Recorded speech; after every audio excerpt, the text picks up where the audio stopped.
Hello, my name is Yutaka Kubo. Welcome back to Japanese Culture E. This is the second installment of my lecture. We are here, Japanese Queer Cinema. First of all, thank you so much for all your comments to the last week's assignments. Many of you pointed out that there are not only films and television dramas, but also other cultural products such as novels and photography and manga that have played a significant role in exploring the experiences of sexual minorities and the landscape of same-sex intimacy in Japan. I've learned so much from your comments, so thank you. Today, we are going to look at the development of how the Japanese film and television industry has or has not portrayed sexual minorities and same sex intimacy from the 1990s to the 2010s and a little bit over 2020. The lecture will examine the characteristics of each decade in details, providing ways to approach some of the representative works from each decade as well as some issues surrounding them. The 1990s saw the emergence of commercial films centering on or including gay men, and the emergence of international film festivals focusing on queer films. The 2000s, which was the arrival of the 21st century, was starting to see more representations of sexual minorities than the 1990s. One of the most important issues that films in this decade brought to the screen was that of aging. Japan was rapidly entering the state of hyper-aged society in 2007, so we are going to see how this topic was also dealt with in films and other cultural products as well. In the 2010s, as we discussed last week, the so-called LGBT boom saw its beginning around 2012 and completely bloomed in 2015 after the US legalized the same-sex marriage all across the states, and after Shibuyaku and Setagayaku started same-sex partnership schemes. In this third section, we are going to look at various kinds of representations in films and television shows, as well as problems that I see occurring in this landscape by focusing on aspects of commodity and representations of food in Japanese queer cinema. So let's begin. I'd like to briefly discuss the social historical context in Japan in the 1980s. As we discussed last week, pink films such as Nikka's Roman Porno and Barazoku Eiga functioned as a platform for representing sexual minorities in films. Barazoku Eiga was especially important because its primary audiences were gay men. To give a few examples, Ryuichi Hiroki, who now works closely with coming-of-age or youth films such as Torobo Ecchi, was one of the directors who made early works of the Barazoku Eiga. His 1984 film Bokura no Kisetsu is a story about a young gay couple who wishes to have a baby together. Long story short, they succeed in having a baby with help from a young woman they have met accidentally in front of the bar that they run together. However, it turns out that the baby's father is the young woman's ex-boyfriend who tries to re-establish a relationship with her. Thinking about what the best choice for the baby's life will be, the gay couple gives up and returns the baby to the heterosexual couple. This Barazoku film is considered as one of the earliest examples in the Japanese film industry that suggested a possibility of a new form of family and new way of getting old together as gay men. As illustrated by Bokura no Kisetsu, Barazoku Eiga exhibited various desires of gay people that were not often dealt with in the mainstream media. The issue of family, as I will explain later, is one of the recurring themes for queer cinema in general. Therefore, it may be appropriate to say that Barazok Eiga was actually a very important platform for exploring the actual lived experiences of gay men in the 1980s. There are two more things that I have to add before moving into the 1990s.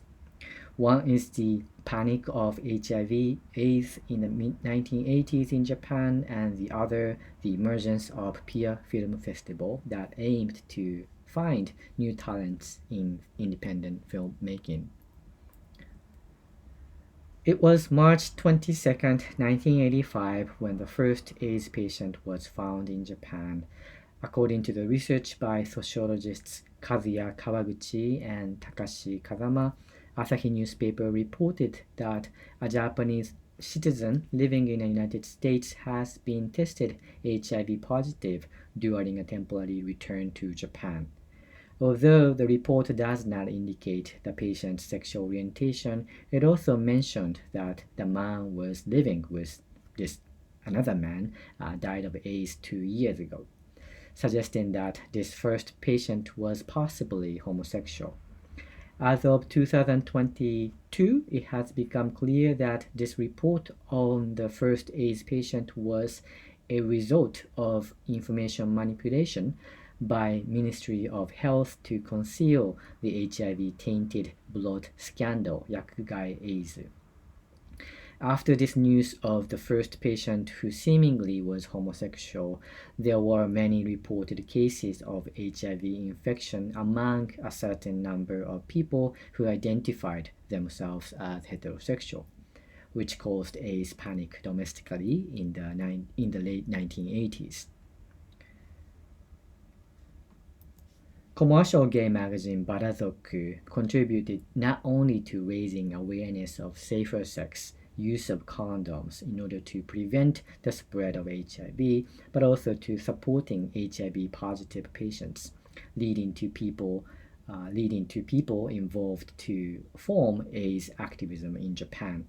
This emergence of AIDS activism spurred domestic gay movements, helping gay men form not only their communities but also their identities as gay men. Furthermore, Kazama and Kawaguchi emphasize that this particular moment from the late 1980s to the early 1990s let gay men become more conscious of how they were being gazed by the society. And also, I must add that these AIDS activism and gay movements also included women, regardless of their sexual orientation, whose presences tended to be forgotten, at the moment. The other change we saw in the 1980s was the emergence of peer film festival. It aims to excavate new talents of independent filmmaking. You might have heard of this film festival that is still ongoing today. It was formerly known as Off Theater Film Festival, which turned into Peer Film Festival in 1981. You can see the details of how this film festival developed on its website, so I'm not going to explain that in details here. However, of many important attempts it has made, finding new talents who focuses on the complexity of same-sex intimacy paved the way for young filmmakers such as Shiori Kazama and Ryosuke Hamaguchi. Born in Saitama, Kazama was very creative with 8mm filmmaking already in high school. Her 8mm work won the Grand Prix at the 1984 PFM Festival, receiving the grant from the festival called PFF Scholarship. Kazama made 16mm film called Imitation Interior. This work, which vividly depicts the light-toned, extreme intimacy among young girls, was invited to the Torino International Film Festival. Her works often deal with same-sex intimacy between young women, sometimes casting gay men as parts of the narrative, and her career seems to have peaked in 2001 when she released Kasei no Kanon, centering on an unstable romantic relationship between two women or two women with one man. As an intruder, this film invites the audience to face the fact that loving someone is something really hurtful and fragile. There is a line by a woman named Sei who is in love with the protagonist Kiniko that says, "私はずっと好きな人といたいです。離れたくありません." Exploring the pain and richness of seeking love and affection from someone you love as much as you do to her. 火星のカノン is a film that I highly recommend, but I want you to maintain the view at the same time to criticize the stereotypic representations of lesbians in Japanese cinema that they are often depicted as mentally weak or ill, which unfortunately we still see today. Contributions by Pia Film Festival to the landscape of the Japanese film industry in the 1980s were tremendous. It was because in the 1980s, the system of production and distribution by major film studios in Japan was already breaking apart and not functioning as well as before.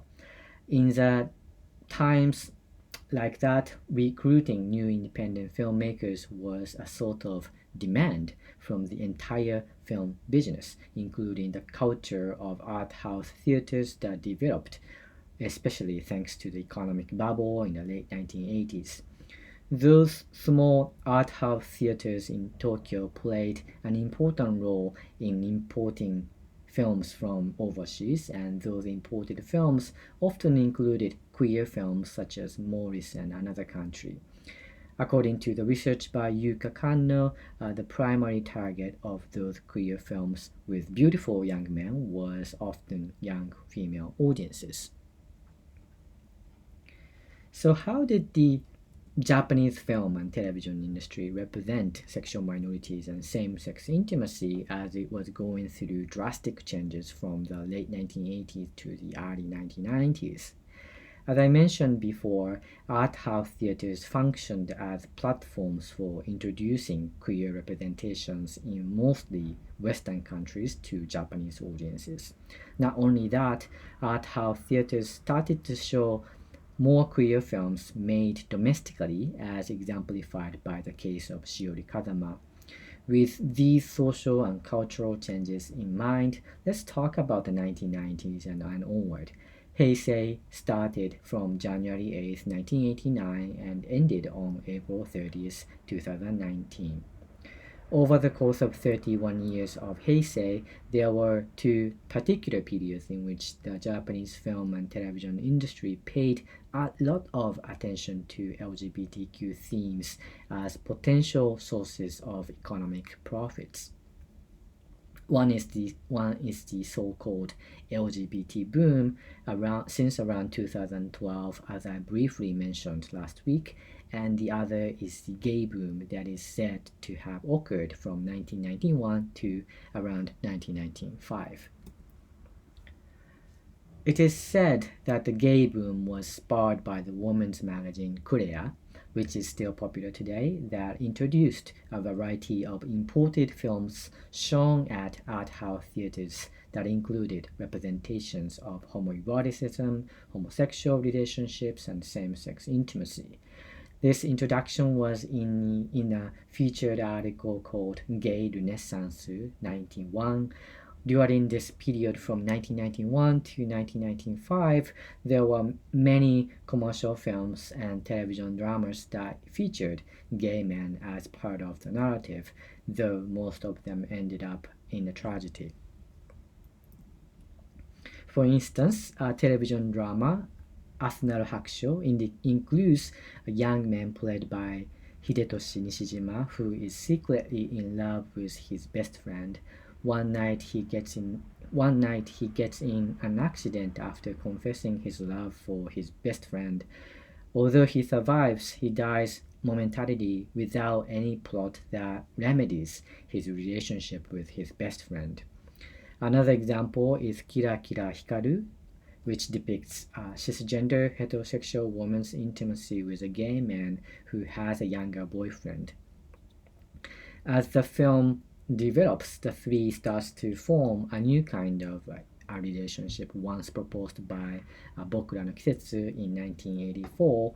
Kira Kira Hikaru was directed by Joji Matsuoka, who was also one of the talents discovered by Pia Film Festival. In reflecting how he got interested in this story, he said in the interview that what I value the most when making a film is how much I can transform what my skin feels directly to the screen.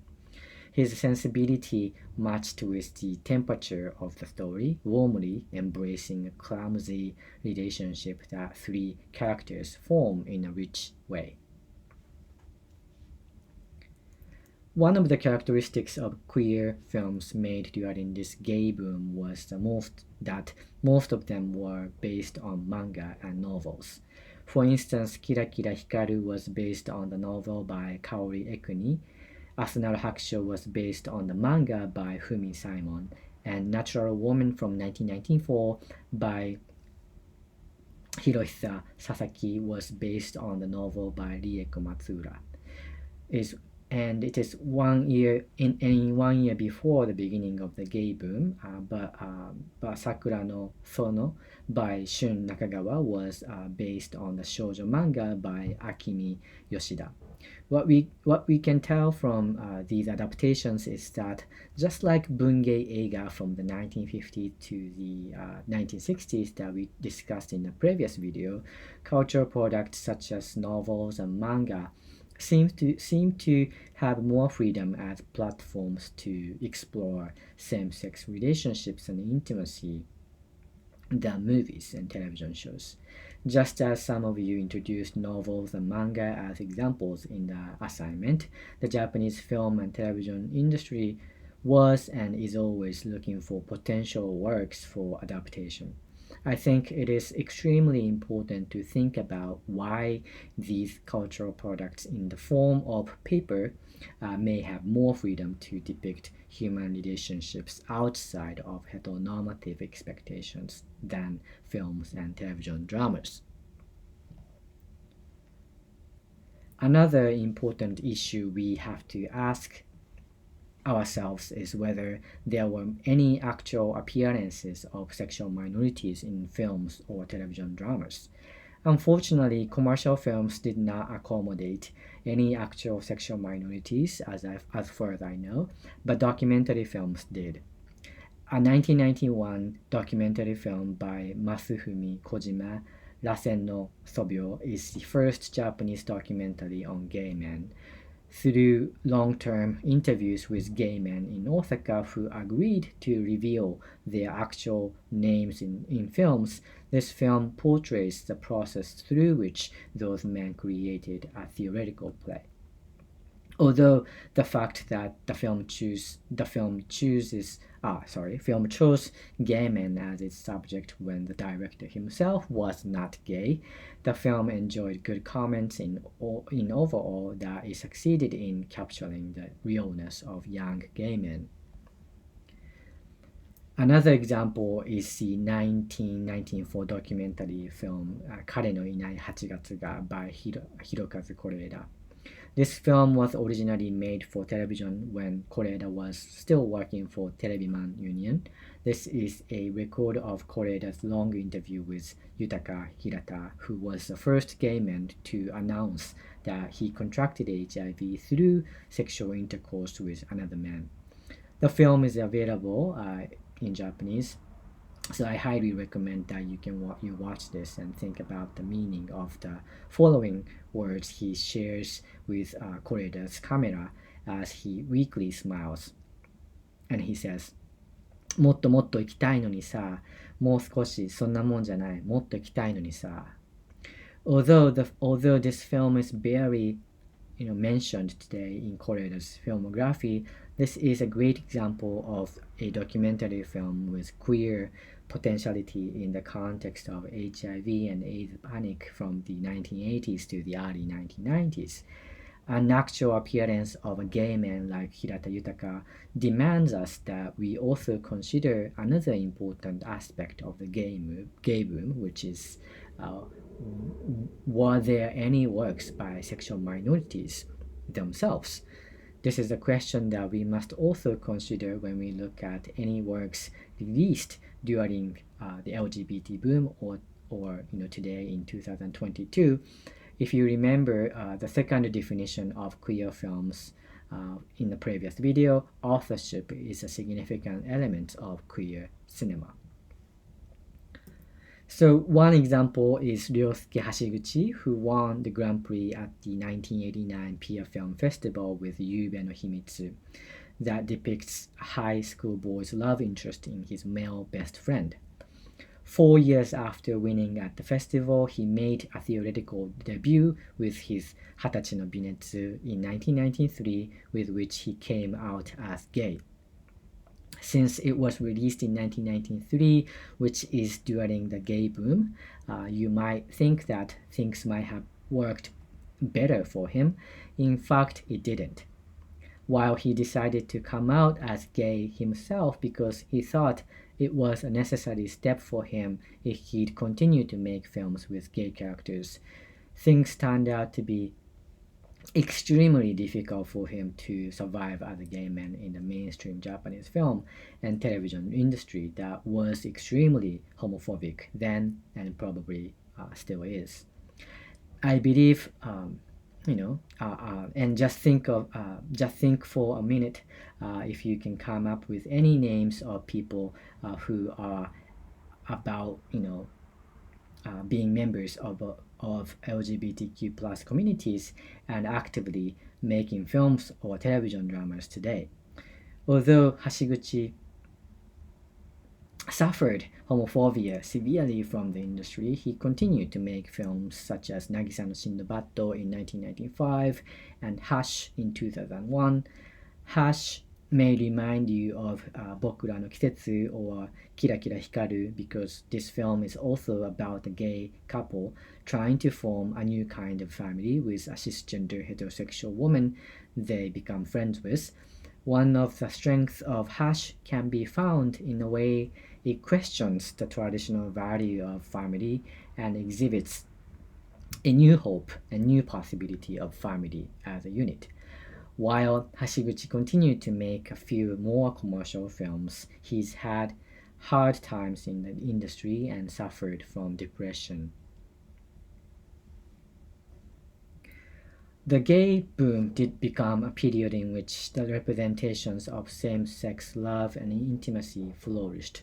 But as you can probably tell from the examples I have been giving to you, almost all the works in the mainstream media were about gay men.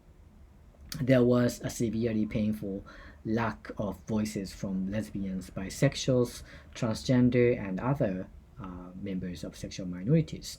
So where can we, find and hear those voices? One of the platforms for more diversity in the representations and voices was and has been film festivals focusing on LGBTQ plus issues and narratives. As one of the earliest and oldest ongoing film festivals today, Tokyo Kokusai Lesbian and Gay Film and Video Festival started in a tiny conference room in Nakano in Tokyo in 1992. It changed its name Tokyo Kokusai Lesbian and Gay Eigasai in 1998 and to Rainbow Reel Tokyo in 2016.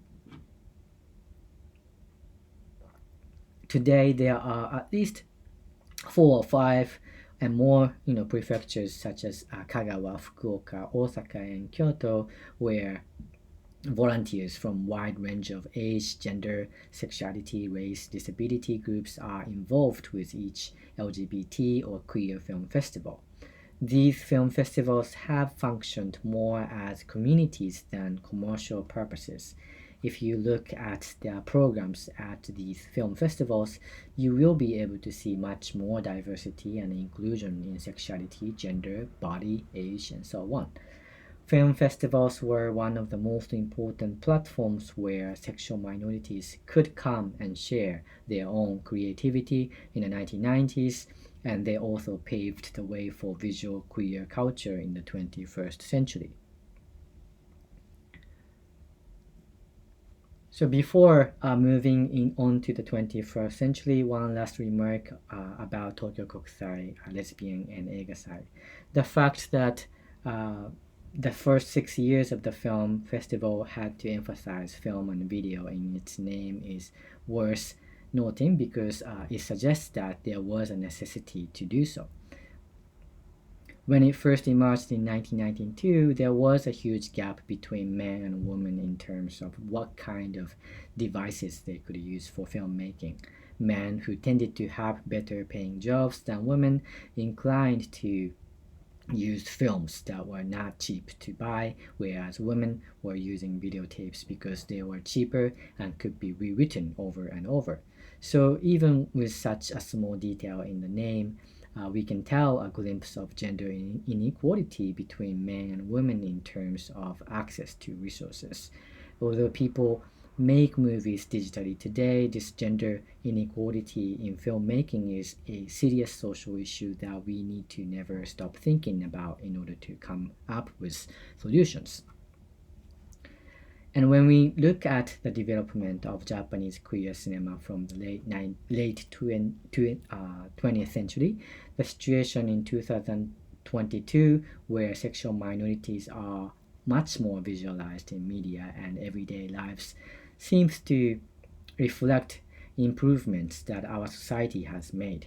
Behind these changes exist social movements and activism for gaining equal rights for sexual minorities. And visual culture for sure has contributed to supporting those social causes.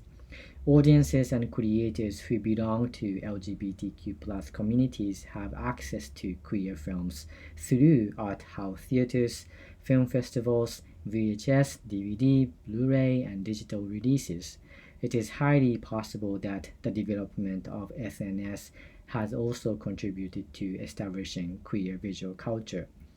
Having said that, the presence of sexual minorities is still minority in the mainstream media domestically today, and therefore we still must continue to demand more and more representations of LGBTQ plus people. After experiencing the gay boom and emergence of LGBT queer film festivals in the 1990s, how has the Japanese film and television industry represented sexual minorities in the first 20 years of the 21st century? The majority of LGBTQ plus representations was dominated by gay men in the 1990s, but since the 2000s, we have started to see more representations of transgenders, seen in the season 6 of Sannen Bigumi Kinpachi Sensei and Joshiteki Seikatsu, lesbian representations in Transit Girls in 2015 and Kotaki Kyodai to Shikuhaku in 2020. Moreover, there have been a large number of television dramas that included sexual minority characters in single episodes. On the other hand, the film industry has also been sending more images of sexual minorities to the screen. One of the characteristics is the strategy of transmedia, in other words, adaptations from other cultural products such as novels, shoujo manga, and BL manga. After the rise of the so-called LGBT boom, except for some works such as Satoke no Choshoku, Suzuki no Yushoku in 2013, and Sayonara Kuchibiru in 2019, representations in the films are still mostly dominated by gay men. We need to examine this imbalance of the representation in today's mainstream media. Furthermore, as I briefly discussed before, why are there not many filmmakers who can openly discuss their own sexuality other than cisgender heterosexual people? If things are getting better for sexual minorities in Japan, as some people suggest, why is it still so difficult to do so? In the beginning of the 21st century, films that featured sexual minorities often included lesbians and intimacy between young women, as we took a look at Kazamatsu Kase no Kanon. Another example is Blue, based on Kiriko Nananon's shoujo manga that values an intimate, fragile moment between young high school students whose adolescences melt into adulthood by the time the film ends. It is also the case that an actor who had played a role that engages in a same-sex romance before repeats a similar role in later years. Mikako Ichikawa from Blue returns with a very intimate gaze on an older woman in Yokogao, for instance. Another characteristic of the 2000s was the popularity of BL movies based on BL manga. This characteristic was gradually becoming more vivid by the end of the 2000s. The ones I'm showing right now here are a few examples of the most popular BL movies and animation based on extremely popular BL series. It was common that these BL movies feature actors who are not so popular in the mainstream media. These actors usually perform for Nitengo Jigen musical or other kind of theoretical performances or minor movies. Such characteristics of casting can be still seen in a BL movie like Sei no Gekyaku that was released in 2020 with age restriction for sexual content. Yet, in recent years, we've started to see more BL-based movies being made for the mainstream audiences such as Kyuso wa Chiizu no Yume o Miru, Restart wa Tadaima no Ato de, and Sankaku Mado no Sotogawa wa Yoru. So what is the most obvious similarity between these three movies? The similarity between these movies is that main characters are played by actors who already have established fame and popularity to some extent. To the industry, their stardom is important in order to gather the audiences, although we need to be cautious about the nudity and sex scene in Kyuso wa Chiizu Yume o Miru in terms of possible harassment on male actors who have to be naked in front of the camera. We also need to be asking ourselves why suddenly these popular actors have started to appear in BL movies. In other words, what makes it so easy for them to play a role of gay men or play a relationship that requires physical intimacy with another man? Why do these male actors become potential attraction that garners the audiences? When thinking about these questions, we need to go back to 2015. As I explained in the last class meeting in the video, 2015, when the same-sex partnership scheme began in Shibuya-ku and Setagaya-ku, was the turning point for the Japanese film and television industry in terms of their investment in LGBTQ+ themed movies and dramas. The LGBT boom was already starting to be big in the mid-2010s, but thanks to these drastic changes in the landscape of social movements for LGBTQ+ rights, the media started to put resources into making LGBTQ+ themed content, as you are seeing right now. But I think what most people remember that truly changed the landscape in the Japanese film and television industry was the success of Osan's Love. As I saw this title mentioned a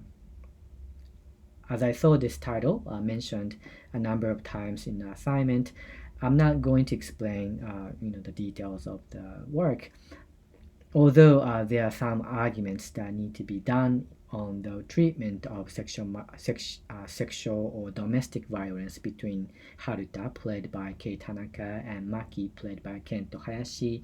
The first TV series did a great job shedding light on the hardship that a gay man still faces in Japanese society, and also on exploring a possibility of same-sex intimacy between a man who identifies himself as a heterosexual and a gay man.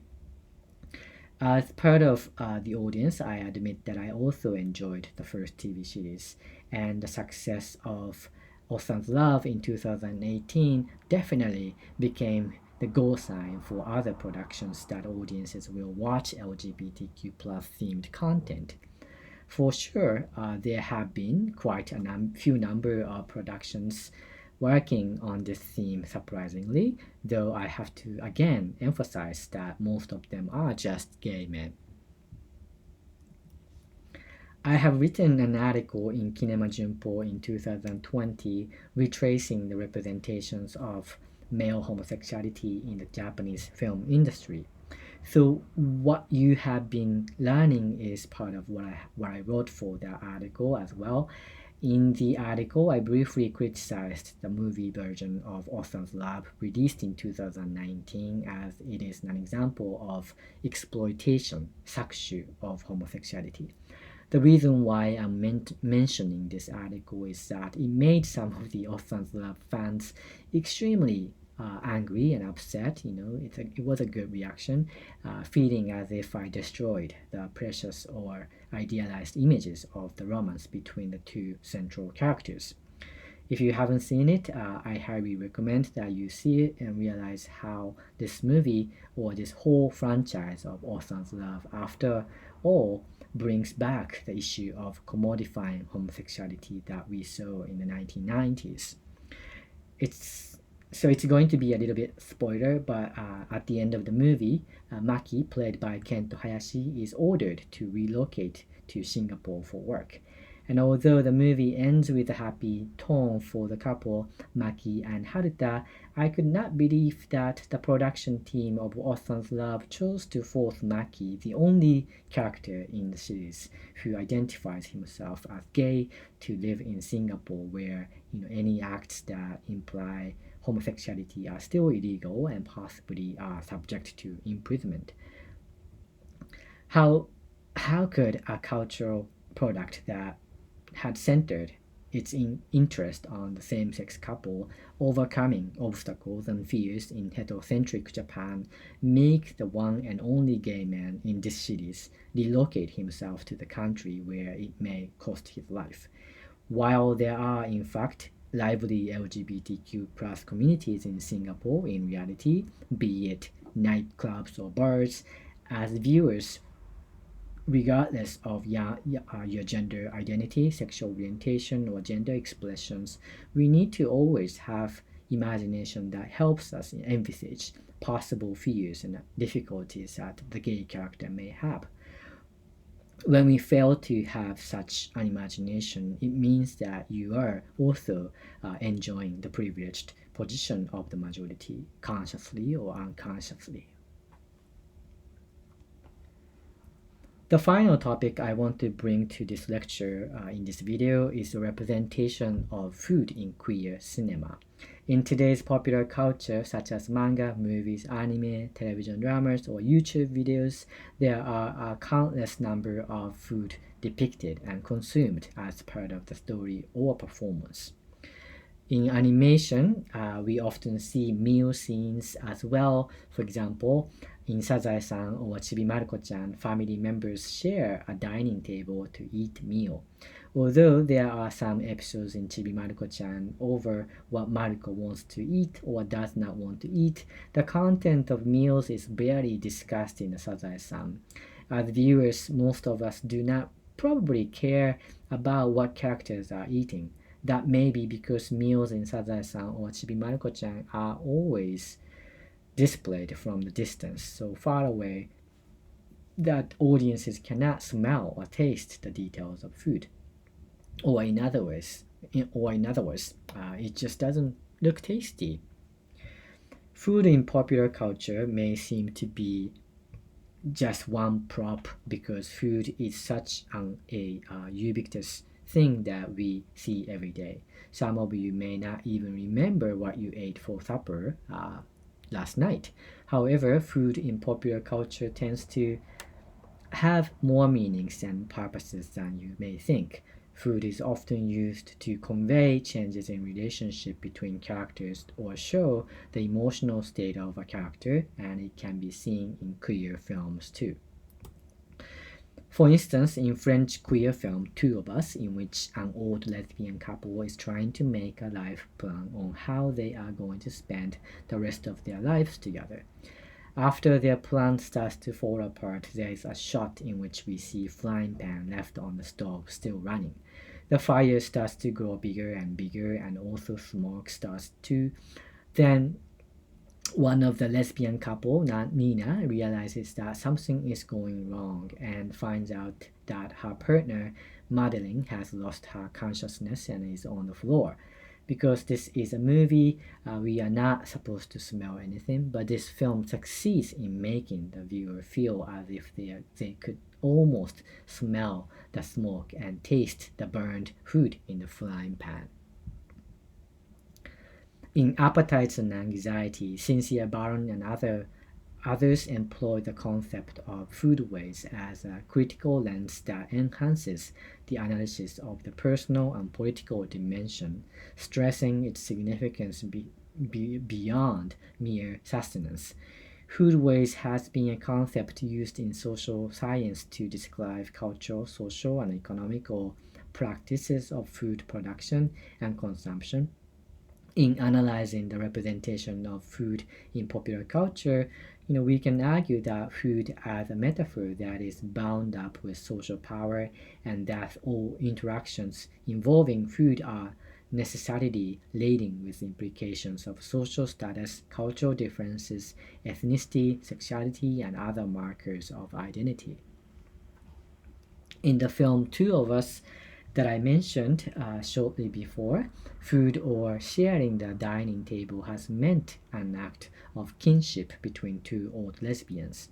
However, the burnt and wasted food that did not end up being consumed by them functions as a metaphor of kinship through the burned food sticking to the frying pan, even if their relationship may start to crumble as it is denied and refused by the society and their family.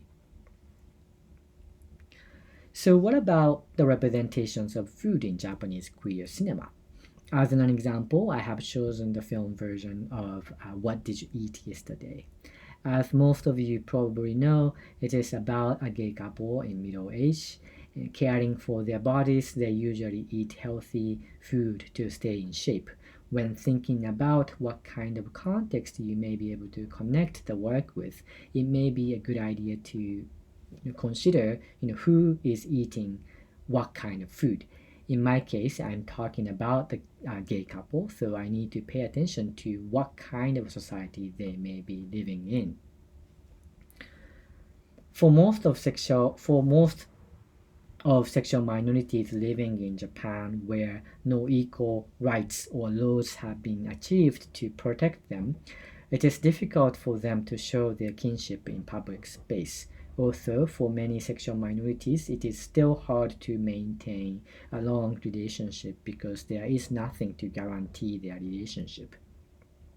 In films or television dramas in which LGBTQ characters eat meals inside their apartment or some private space, it may show their desire to hide their relationship from the public while desiring to establish and maintain a relationship, just like heterosexual couples whose relationships are in a way protected under the law.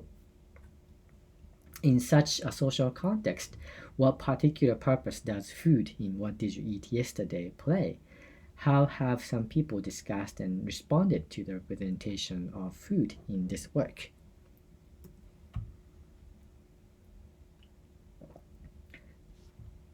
Lenge for example, argues in her book Analyzing Popular Television Dramas Through Gender that this television is simply depicting something universally important beyond sexual orientation. Yes, it is true that the gay couple in What Did You Eat Yesterday are sharing common standards in terms of their lifestyle. Moreover, Jibu adds that when I see Shiro and Kenji sharing the meals together, it makes me realize how important it is to human beings to have meals together with someone and joy of hearing that it was such a good meal. And even more, Jibu continues to force the life of the gay couple into the model of universality of love. A similar approach can be seen even in words by the producer Mariko Seto. She says, although the leading characters are a gay couple, it is a common story. In a way, this is just another home drama. While their worries and concerns may be particularly of gay men, but it is not just that. There are a lot of things that are not so different from those experiences between heterosexual couples, about each other, about parents. Everything they experience can be measured as our own experiences. Just like Jibu, who connected the gay couple's experiences to universality, Seto too considers their lives as normal and nothing so different from the heterosexual relationships. So I believe that eating healthy meals is important for all of us in society, but it becomes much more important for a gay couple in What Did You Eat Yesterday? It is because their relationship is not acknowledged by the law, and therefore when or if one of them gets sick, it is highly likely that the doctors will not tell the other person who is not sick about the health condition of his partner or her partner. This kind of reading is not possible without considering the social context in which the particular work is set in. For the gay couple in What Did You Eat Yesterday, food is not just a sign of joy or happiness that they are sharing their lives together, but also it is about survival. Survival as gay people in their middle age or those belonging to LGBTQ communities whose presences still face a number of difficulties in Japan. So this is the end of my lecture. We are here, Japanese queer cinema, tracing the history from 1945 to 2010s with some examples from the 2000s as well. There are so many aspects of Japanese queer cinema and television drama that I could not cover in just 2 installments of videos.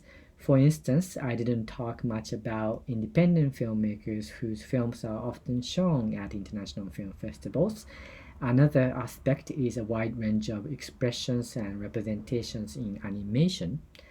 Moreover, there are more films with transgender characters, queer characters with disabilities or in their old age, and also, as many of you wrote in the assignment, I do also believe that novels and manga have been crucial part of queer visual culture in Japan. So to be frank with you, this field of research on Japanese queer cinema and or queer visual culture in Japan is still new, and there's so much more that you can engage and investigate.